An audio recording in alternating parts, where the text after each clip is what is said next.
So I want to cover something that is really easy to just gloss over, but is very important. So I don't want you to skip it. Okay, let's look at a simple axiom like x plus 0 is equal to 0. To x. This is one of the rules that we made. Okay, and I don't want to ask you. So what does that mean? Does that mean that I can now say that 2 plus 0 is equal to 2? Okay, and the answer is, of course, yes. Okay, and why is that true? Well, the reason it's true is that we set x equals to 2, right, in here, and that gives us 2 plus 0 is equal to 2. Okay, so that's good. Now let's try something different. Let's try 2 plus 1 is equal to 3. Okay, can we deduce that from x plus 0 is equal to x? And the answer is no, we can't, right? Now notice, that doesn't mean that it's false. It just means that we can't deduce it from this formula. Okay, and what's the reason? The reason is that 0 does not match 1. Okay, so we have 0 in our rule, okay, but we had a 1 in that position, and so they're not the same, so that does not work. Okay, how about 2 times 0 is equal to 2? Okay, again, that does not work. Okay, and what's the reason? Because we have a plus, and that does not match times, right? So you see that we have to actually follow the pattern that's in the original rule. Okay, now let's try something different. Let's see, how about 3 plus 1 plus 0, is that equal to 3 plus 1? Okay, and the answer is that yes, we can actually get that from this pattern, because we applied the pattern only to 1 plus 0. And in the 1 plus 0, okay, then what we have is that x is equal to 1, right? And that will match in 1 plus 0.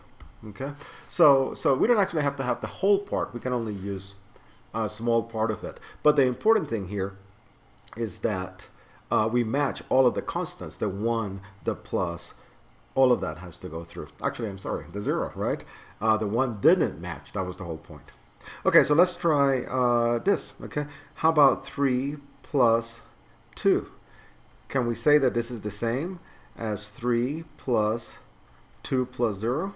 Okay, and the answer again is yes. Okay, we can actually use this rule here to conclude that. And why is that the case? Well, we have x is equal to 2 in the 2 plus 0, okay, rule. We're using the rule backwards. Okay, we're going from the right-hand side to the left-hand side, and that's okay. There's nothing that says that we can't do that. I mean, these are equalities, right? So the left is equal to the right is equal to the left. We can replace. Right? So all of these things are okay. All right. Now let's try some other rules. Let's try, for example, x plus y is equal to y plus x. Okay, and again, I'll ask you, can we do 4 plus 6 is equal to 6 plus 4? The answer, well, it's pretty obvious, right, is yes. And this time we have x is equal to 4 and y is equal to 6. And notice that we're going from the left-hand side to the right-hand side. In this case, it's not obvious which way we want to go, right? Okay, so let's try something different. 4 plus 5, is that equal to 5 plus 5? Okay, and the answer is no. Right? It doesn't work because, and now this is kind of a subtle point, because I could start with, well, x is equal to 4, y is equal to 5, right? But then the right-hand side does not match the pattern. Okay. And why is that? Because if x is equal to 4 and y plus is equal to 5, then y plus x is actually equal to, well, I shouldn't say equal, it just gets converted into 5 plus 4, right? I mean, that's what happens to that expression. And then I compare that to 5 plus 5, and we see that these do not match. Okay, so this is a subtle way of not matching. What's happening is that on the left-hand side, I want x to be equal to 4, and on the right-hand side, I want x to be equal to 5, right? I don't get to do that. I have to choose one value of x, one value of y, and then I'm stuck with it. Okay. Let's try something more. Let's try this. 4 plus z. Is that the same as z plus 4? And remember, I'm asking not whether this is true. I'm simply asking whether this follows from this rule, so that this rule is the reason that that is true. Okay? And the answer is yes, and here's why. X is equal to 4, and y is equal to z. Okay? So if I set x to 4 and y to z, I actually get that. So yes, it follows directly from that. Okay? Now let's try something like 4 plus x is equal to x plus 4. Does that follow? Well, yes, it does, but it's a little strange, because what we have is that x is equal to 4, right? And then y should be equal to x. That makes me uncomfortable, right? Because does that mean that y is equal to 4? And I know we don't mean that, right? So here's something that I really like to do, okay? So we'll start again with just a rule, x plus y is equal to y plus x, okay? And now we're going to try to apply it to 4 plus x. And what I want to say is, look, we have x here, and we also have x there, okay? But those are two different variables, right? And what do I mean by that? Well, they appear in different equations, and there's nothing to tie them together, okay? So this is like x2, and this is like x1. Right? But let's not forget this x over here. Which one is that? Is that the second x? Is that the first x? Is that a third x? And the answer is actually that is the first x. Okay? It's definitely not a new x like the third x, because then we'd be able to say 2 plus 3 is equal to 3 plus 7. Right? You know, and we don't want that. We want those two x's to match the exact same number. So this is really the same variable. X is 1. Right? But when you go to a different equation, well, you know, they're just different occurrence of x. It's a little bit like if you have two functions, both of which have a variable I. Hopefully those variables have nothing to do with each other, right? So that's what we have. So to make that clear, what I like to do is I like to rename my variables, okay? So what I want to do here is, let's go back and let's just rename this one. Instead of x, okay, let's just call it w. We have to rename both occurrences, right? And so now I can go here and say, is this equal to x plus 4?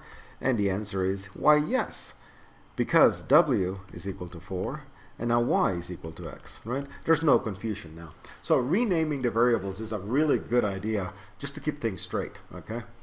One other kind of a small point that I want to do, consider this scenario, and it's actually not one that we have here, right?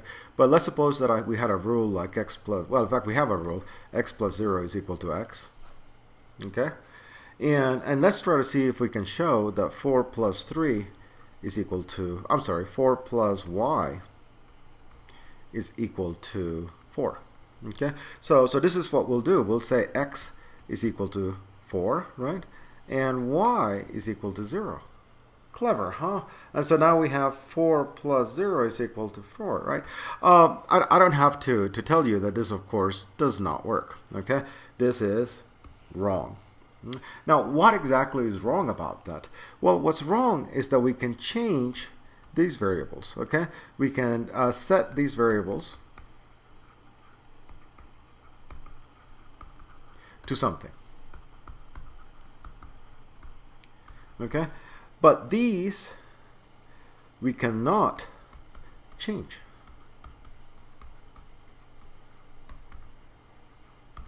Okay? We can only change the variables in the original axiom. We can't change the variables that appear here. Okay? So don't get confused by that. You know, what's essentially happening is that when you say x plus 0 is equal to x, what do we mean by that? We mean that that's true for any x, right? So in here, these variables are kind of for any number x. But when we write something like this, what we're saying is find y so that this is true. And in that case, there's no claim, right, that this is true for all y's. It's only true for one, namely when y is equal to 0. So that's why we cannot change that one. In here, in the top line, we can change it because it's for any, right? In here, we have to leave it the same. So again, that's just that's a detail, but it's an important detail. Okay. All right. So I just want to end that kind of discussion with one more example. Okay. And again, we'll take x plus y is equal to y plus x.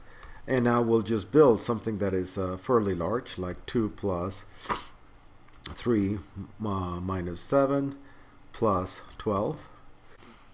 And what I want to do is I want to take a look at these two and then change the order. So this becomes 2 plus 12 plus 3 minus 7. Is that allowed? And yes, because x is equal to 3 minus 7. Okay. Notice that that's a pretty large expression. And y is equal to 12. Okay.